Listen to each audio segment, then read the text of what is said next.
디지털 투데이 데일리 픽입니다. 요즘은 음악을 듣는다는 말이 어플리케이션에서 음원을 듣는다는 말과 동일시되고 있죠. 하지만 이런 음원 정산 금액이 가수들에게 공평하지 않다는 비판이 많은데요. 디지털 타임스는 음원 플랫폼 이용료를 이용자 중심으로 변경했다고 가정했을 때 유명 트로트 가수들의 정산 금액이 가장 큰 폭으로 오른다는 예측을 보도했습니다. 이용자가 실제 들은 음원의 재생 횟수에 따라 지불한 이용료 내에서 나뉘는 방식이다 보니 넓은 청취자층을 보유한 가수들의 정산 금액이 오른다는 분석이죠. 이태훈 네이버 뮤직 비즈니스 리더는 21일 서울 중구 정동 1928 아트센터에서 열린 음원 생태계의 발전을 위한 음원 정산 방식의 개선 방안 토론회에서 바이브의 이용자 중심의 정산 방식인 VPS, 즉 바이브 페이먼트 시스템을 적용했을 때 팬이 폭넓게 있는 음악은 장르를 불문하고 정산 금액이 증가할 수 있다며 트로트 가수의 경우 가장 큰 폭으로 증가한다는 점을 확인할 수 있었다고 밝혔습니다. 현재 음원 서비스 업체들은 플랫폼에서 발생한 음원의 전체 재생 횟수에서 특정 음원이 재생된 비중을 따져 이용자들이 이용료를 분배 정산하고 있습니다. 음원 플랫폼 이용자가 현재 음원 차트 1위인 조정석의 아로하를 한 번도 듣지 않더라도 이 이용자가 지불한 이용료 중 가장 많은 금액이 이 음원에 분배됩니다. 이용자가 듣지 않은 음원에 이용료가 갈 수 있다는 점에서 비합리적이라는 비판이 제기되고 있는데요. 이에 따라 네이버는 음원 플랫폼 바이브에 올 상반기 중 이용자 중심 음원 이용료 배분 방식을 도입하겠다고 밝혔습니다. 이용자 중심 정산 방식은 이용자 A가 지불한 이용료를 A가 재생한 음악에 분배하는 형태죠. 네이버가 지난해 7월에서 12월 음악 플랫폼 바이브의 무제한 듣기 상품 이용자들을 대상으로 상위 20만 곡의 로그 데이터를 분석한 결과 이용자 중심 정산 방식을 적용할 경우 트로트 가수 S와 J의 정산 금액은 각각 74%와 67% 증가했습니다.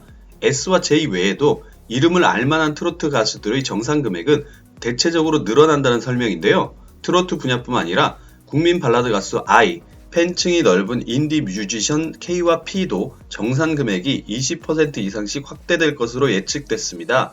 팬층이 두터운 아이돌 가수 B와 T의 정산 금액 증가율이 10%가 넘을 것이라는 관측도 나오네요. 반면 적은 이용자가 많이 재생한 음원의 정산 금액은 줄어들게 됩니다.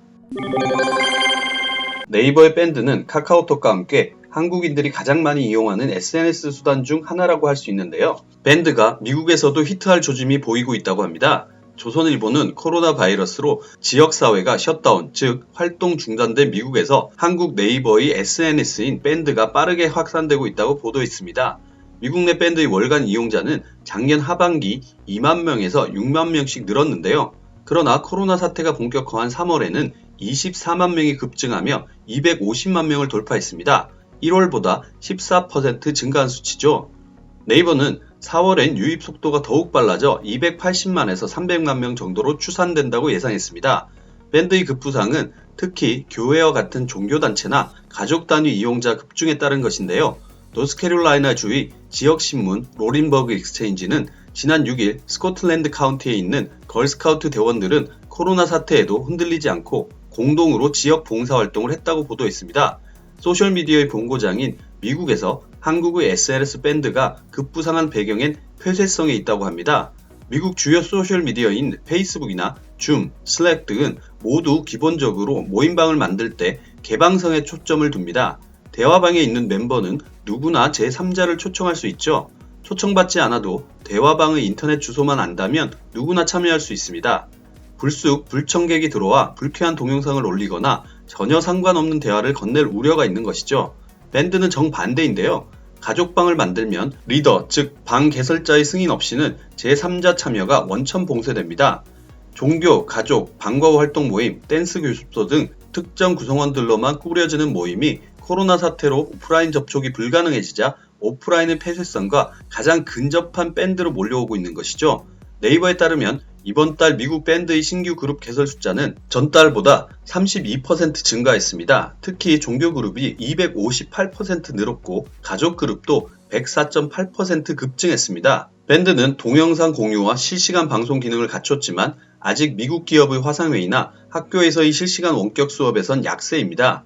페이스북 라이브나 줌, 스카이프와 같은 기존 강좌들이 즐비하기 때문이죠. 네이버는 종교, 가족 그룹과 같은 개인 이용자 사이에서 확고한 위상을 확보해 원격 수업이나 재택근무 시장으로도 진입하겠다는 전략입니다. 미국에서 밴드의 성공 관건은 6월 이내 월간 이용자 수 1000만 돌파 여부인데요. 인구 2억 명이 넘는 미국에서 과거 일본에서 거둔 라인의 성공을 재현하려면 기회가 왔을 때 최단 기간 내 안착해야 한다는 것이죠. 코로나19로 국가 간 이동이 엄격히 제한되고 있지만 범죄자를 체포해 압송하는 일은 미룰 수가 없었던 것 같습니다. 한겨레는 외국에 기반을 두고 14년간 불법 도박이나 투자 사기 등 430억 원대 규모의 사이버 범죄를 저지른 조직의 총책이 타이에서 국내로 압송돼 경찰에 구속됐다고 보도했습니다. 코로나19 확산 우려 속에 경찰은 긴밀한 국제 공조를 통해 범죄 조직 총책의 국내 압송 작전을 완수했는데요. 경기 북부지방경찰청 사이버범죄수사대는 특정 경제범죄, 가중처벌 등에 관한 법률 위반 및 도박 개장, 범죄 수익 은닉의 규제 및 처벌 등에 관한 법률 위반, 범죄단체 조직 등의 혐의로 이아무개 씨를 구속했다고 21일 밝혔습니다. 경찰은 앞서 지난해 이씨 조직에서 일한 운영자 등 30명을 같은 혐의로 검거하고 이들 중 8명을 구속했습니다. 이 조직은 2005년부터 중국, 타이, 베트남 등 국외에 기반을 두고 불법 도박 사이트, 허위 주식, 선물 투자 사기, 해외 복권 거짓 구매 대행 등 각종 사이버 범죄를 저지른 혐의를 받고 있습니다. 경찰은 개발팀, 광고팀, 운영팀, 환전팀, 자금관리팀으로 역할을 나눠 운영된 이 조직의 범죄 규모는 약 431억 원, 피해자는 약 6,500명으로 추정했습니다. 이 중 경찰이 수사 중 실제 확보한 피해자는 312명입니다. 경찰은 전체 범죄 수익 중 이씨 등이 보유하고 있던 부동산과 현금 등 111억 원에 대해 기소 전 몰수 보전 조치를 했습니다. 또 법인 계좌에 있는 약 5억 2,200만 원에 대한 환수 절차를 추가로 진행 중인데요. 국외은닉 재산에 대한 기소 전 몰수 보전 결정 사례는 경찰 최초라고 합니다. 검거되기 전 이씨는 타이에서 호화 별장 생활을 했으며 이씨의 국내 가족집에서는 달러 뭉치가 굴러다닐 정도였던 것으로 전해졌습니다. 이씨는 이달 14일 국내로 송환돼 형사처벌을 받게 됐는데요. 타이 교도소에서 장기간 지낸 이씨의 코로나19 감염 우려에 따라 수사관들은 인천공항에서 이씨를 압송해올 때부터 방호복으로 무장했으며 조사할 때도 방호복을 벗지 않았습니다. 송환 당일 저녁 코로나19 진단검사에서 이씨는 음성 판정을 받았습니다. 극장은 불특정 다수의 사람들이 모여 영화를 즐긴다는 특성 때문에 코로나19 사태의 직격탄을 맞을 수밖에 없었습니다. 많은 영화들이 개봉을 잠정적으로 미루기도 했죠. MBN은 문화체육관광부가 영화관에 대한 영화발전기금 부과금을 90% 감면하고 코로나19로 제작, 개봉이 연기된 영화와 영화인들을 지원하는데 170억 원을 투입하는 것을 골자로 한 영화산업피해 긴급지원 대책을 시행한다고 보도했습니다. 이는 정부가 지난 1일 제3차 위기관리대책회의에서 발표한 영화산업지원대책을 구체화한 것입니다. 영화산업은 코로나19로 극장가가 얼어붙으면서 관객수가 90%가량 급감하고 영화 제작과 개봉이 전면 중단되는 등 전반적인 피해가 심각해지고 있습니다. 이에 정부는 우선 영화관에 부과한 영화발전기금 부과금을 올해에 한해 90% 감면하기로 했습니다. 현행 영화 및 비디오물의 진흥에 관한 법률과 시행령에 따르면 영화관은 입장권 가격의 3%를 영화발전기금 부과금으로 영화진흥위원회에 납부해야 하지만 시행령을 개정해 올해 2월에서 12월 사이에 발생한 부과금에 대해서는 납부액을 입장권 가격의 0.3%로 낮추기로 했습니다. 0.3%의 부과금에 대해서도 체납 가산금을 면제해 부과금 납부를 올해 말까지 유예해주기로 했습니다.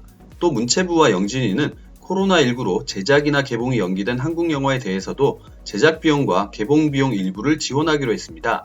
작품당 최대 1억 원씩 총 42억 원을 지원합니다.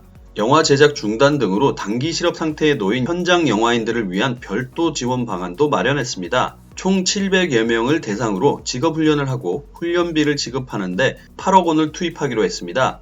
코로나19 사태에서 벗어난 이후에는 침체한 영화 시장을 활성화하기 위해 영화 관람객들에게 130만 장의 영화 관람 할인권을 제공하기로 했습니다. 90억 원을 투입해 6,000원 할인권 130만 장을 제공하는데요. 전국 200여 개의 영화관에서 다양한 영화를 관람하는 특변전을 개최하는데 30억 원을 지원하기로 했습니다. 우리는 기름 한 방울 나지 않는 나라라는 표현을 많이 쓰죠. 하지만 요즘 석유가 많이 나는 나라들도 나름의 걱정이 있는 모양입니다. 서울신문은 미국 서부 텍사스산 원유 1배럴을 팔면 오히려 $40를 얹어줘야 한다며 인류가 근대화된 선물 시장에서 원유를 사고 판 이래 처음 있는 일이라고 전했습니다. 코로나19로 원유 수요가 급감했음에도 산유국이 치킨 게임으로 생산량을 늘린 탓이죠. 원유를 저장할 곳을 찾기 어려울 정도로 쌓이자 판매자는 손해를 보며 처분하는 걸 선택했습니다. 일시적인 현상이긴 하지만 당분간 초저유가 흐름은 불가피할 전망이네요. 코로나19로 가뜩이나 위축된 세계 경제에 유가 폭락에 따른 디플레이션 공포까지 들이우고 있습니다. 21일 한국석유공사에 따르면 20일 뉴욕 상업거래소에서 5월 인도분 WTI는 배럴당 마이너스 37.63달러의 거래를 마쳤습니다. 전 거래일인 지난 17일 종가 18.27달러보다 무려 55.90달러 급감했습니다.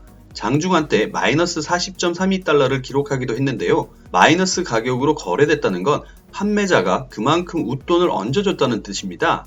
WTI가 1983년 선물 시장에 상장된 이래 초유의 상황이 연출된 건데요. 이런 기현상이 벌어진 건 원유가 저장고뿐만 아니라 바다 위 유조선에도 가득 차 있을 정도로 넘쳐나기 때문입니다. 여기에 원유 시장 선물 만기까지 겹치면서 수요가 완전히 붕괴됐습니다. 21일 5월물 WTI 만기일을 앞두고 선물 투자자들이 5월물 원유를 인수하기보다는 6월물로 갈아타기 롤오버를 선택한 것이죠. 백영찬 KB증권 연구원은 6월물 만기가 도래하는 다음 달 20일에도 가격 급락 가능성이 있다고 내다봤는데요. 산유국도 재정 상황이 악화되며 직격탄을 맞았습니다. 앞서 2014년과 2016년 역오일 쇼크 현상이 나타났을 때도 베네수엘라와 사우디아라비아, 쿠웨이트, 바레인 등은 긴축 재정에 나서야 했습니다. 우리나라도 석유화학업계가 수요 감소와 수출 단가 하락 등 충격이 불가피하고 해외 건설업계 역시 중동 국가의 재정 악화로 수주에 타격을 입고 있습니다. 행복한 하루 디지털투데이였습니다.